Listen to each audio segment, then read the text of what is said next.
Hi everyone, I hope you're having a great day. So today we're going to continue with our second biology lesson. Yesterday we talked about cells and how there's different types of cells. We can have prokaryotic cells, which are singular cells. They don't often have things like organelles inside of them. And we can have eukaryotic cells, or eukaryotic organisms, which are going to be organisms that have more than one cell involved in them. They're multicellular, and they will have, many of them will have organelles, so those specialized cells that have specific functions. And then we also talked about the difference between an animal and a plant cell. And so there's some key differences there. So for instance, an animal cell is going to have a lot of many small vacuoles, because animals often have things like skeletons and structures to help give the body and everything structure. And plants don't really have that. So plant cells will have one large vacuole, which helps to give it structure. So one centralized thing that holds all of that waste and liquid for transport, as well as they will also have a thick cell wall, which gives them that characteristic rectangular shape. Whereas animal cells, they can be many different shapes. Plant cells will also have chloroplasts in them, which help to facilitate with photosynthesis. And in both of these, we have those mitochondria. So in mitochondria in animal cells, that's going to be where a lot of that powerhouse, that energy comes from, which we get in animals from cellular respiration. And in plant cells and fermentation in animals if we don't have oxygen. And then in plant cells, you're going to have the key component there being photosynthesis. So today we're going to talk about cell division, and there's some really important things that need to happen inside living organisms. And so one of those really important things is reproduction, and cell division actually helps reproduction. So asexual reproduction is when you can produce offspring from only one parent. So what happens here is that the new organism is going to be genetically identical to a parent. Essentially, you're making an identical clone of yourself. An example of this is bacteria. So in bacteria, you tend to have asexual reproduction, which is why you can kill a lot of bacteria with specific types of cleaning products, specific types of antibacterial medications, because you're making a genetic clone of it. So there's not really anything happening in terms of reproduction here. If you're killing one cell, you're going to kill them all because they're the exact same. Most of our body cells are actually also created using asexual reproduction. We just don't normally think of it that way. But in our body, when we're reproducing something like a skin cell, so if I were to cut myself, we know that a scab is going to form over top of that. And that cell is going to be, that scab is going to be a lot of different skin cells that are coming together to repair. And that's happening from asexual reproduction. We are having a genetic clone of the skin cell. Okay, so that's why it comes out the same pigment until you have maybe some scar tissue or damage, and that's when that might look different. But it's all the same cell. I'm not introducing any new DNA there. And the one that most of us are familiar with is going to be sexual reproduction. And this is how most mammals and animals make offspring. A lot of plants do this as well. We just don't realize it. And so sexual reproduction is when offspring are going to be produced by fusing gametes together. And this might be the first time that you're seeing this word gamete. And gamete is a special word for sex cells. So this is specifically talking about sex cells. And if I'm talking about animals, then if I'm a female, this is going to be the egg cells, or the we'll talk about that later. And in males, this is the sperm cells. Okay? And so these gametes are the cells that we get from these things. So these gametes are going to fuse together to create an offspring. So in an animal, the sperm has to come together to fertilize the egg. And that's going to introduce essentially 50% of the DNA comes from the male, and 50% is going to come from the female. And this happens all the time in nature, and like I said, not just from animals. So we can see this happening in plants as well. There's female and male parts of plants, and we use things like bees and other things to help fertilize them. So we see this all the time. Essentially what happens here is that Once these two separate pieces fuse together, you're going to have a completely new organism. And this new organism has information from both parents. So if any of you have siblings, yes, both of you have come from your parents, but you're not identical. So there's a million, billion, trillion different ways that these sex cells can come together to contribute different DNA. Okay? And sometimes it just works out as a fluke that you look very similar to your siblings, and sometimes it doesn't. All right? So that's one way. So the first way is reproduction. And in reproduction, we can have two types. Asexual, where we don't need two parents. It comes from one and you have a genetic clone. And sexual reproduction, where now you need two parties and each party is going to essentially give something to create a new organism. And we call those somethings gametes, so sex cells. The second way that we can have cell division is by actually having cell growth.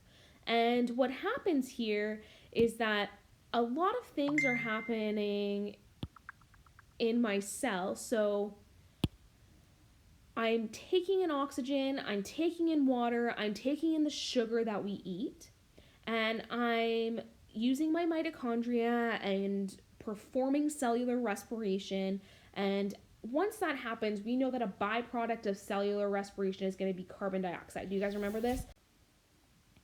And we can see that from what's going on in this cell. So essentially what's happening is if we're breathing in that oxygen again, we're drinking in water, we're eating our sugar or glucose, and we're breathing out carbon dioxide. So that's a waste, so that needs to go out of our cell. And then there's other waste products like water, which also comes out of the cell. But before all of this can kind of happen inside of the cell, we need to make room. So growth is a large portion of cell division. In fact, 90% of all cell division cycles is growth. So the cell needs to grow to a maximum size before it replicates. Okay, so if this is my cell, I'm going to keep growing before I replicate. The reason for this is because if you have a lot of small cells, you're going to have a lot more surface area. So if I'm looking at this, that's what this diagram is showing. I have one large cube, which has a surface area of 5,400 nanometers squared. Whereas if I had the exact same measurements for a cube, but I filled it with smaller cells, now I have an astronomically larger surface area. In fact, it's just going to be over 16,000 nanometers squared. And so what's happening here is that all of this extra surface area makes it super hard for things like oxygen and carbon dioxide to enter and leave the cell. So when I have only one surface area to kind of diffuse through, I can do that. But when I have a lot of different many ones, so for instance here, like my oxygen is going to have to pass through here, it's going to have to go through this part, then this part, then this part. Those are all barriers that I'm hitting, and it's really hard for that to actually happen inside of our cell. Okay? Diffusion of necessary chemicals is going to happen more quickly in one large cell instead of many small cells because, like I just said, there's less distance to travel. And one of the ways that we have this diffusion is as osmosis. So this is one of the ways that we talk about diffusion. Okay? And this is a specific type of diffusion where we are only diffusing water.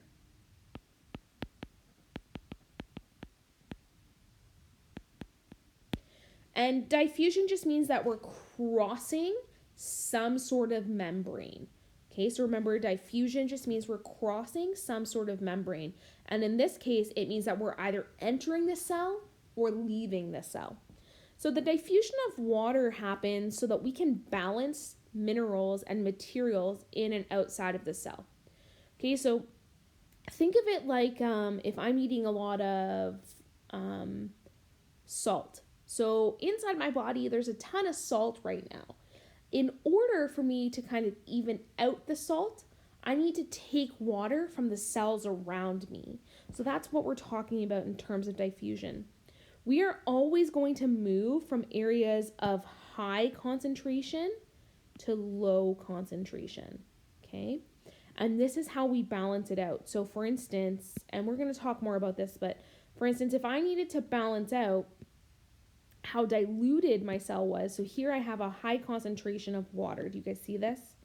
All of these blue things are water. Whereas on this side, on the right-hand side, I don't have any. So to balance out my water, I'm going to take 1, 2, 3, 4 water molecules and move them over here. And now it's even. Okay, do you guys see that? The concentration will be very similar.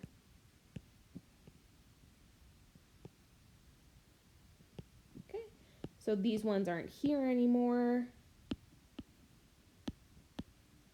You actually probably could have moved one more, but that's okay. So you guys are seeing how now this makes it even. The picture almost looks the same, all right? So the first way we talked about was sexual reproduction and asexual reproduction. The second way was diffusion, so cell growth. And the third way, excuse my voice crack, the third way is going to be cell repair, okay? And cell repair happens whenever we need to fix any dead or damaged cells that need to be replaced. So in that instance where I cut myself, I'm going to actually need to repair those cells. I've damaged them. In fact, I've killed them. So we actually shed millions of skin cells every day. It's this natural process that happens. Most of the dust mites that you see around your house, those are filled with skin cells. And so our body, though, you can't usually see that. Our body is constantly repairing them. And this is one of those reasons why we need to do things like eat and sleep. Okay, we need to fuel our body with that energy, and we also need to sleep, because what happens when we sleep is that our metabolism slows down a little bit so that we can kind of take care of the rest of our body. All right, that is today's lesson on cell cycle. I hope that you guys are kind of enjoying it so far. It's a short lesson. I'm going to post some questions for you to do, so page 37, 1 to 6. I'm also going to post a video for you to watch just so that we can talk a little bit more about why we need cells. Okay, so just kind of summarizing what today's lesson was. Please check in with me. There's going to be a small check-in assignment at the end of this week. You're not going to be penalized if you don't do it, but if you're wanting to definitely improve your grade, this is something that you want to take advantage of. So I know that some of you might be picking up technology from St. T's tomorrow, and that's awesome, and you might feel a little bit overwhelmed.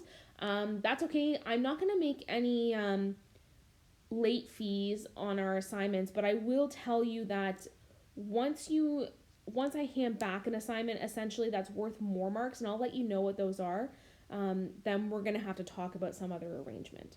Okay, I hope that your classes are going great. Make sure to check out your grade that I posted. If you have any questions, please send me an email.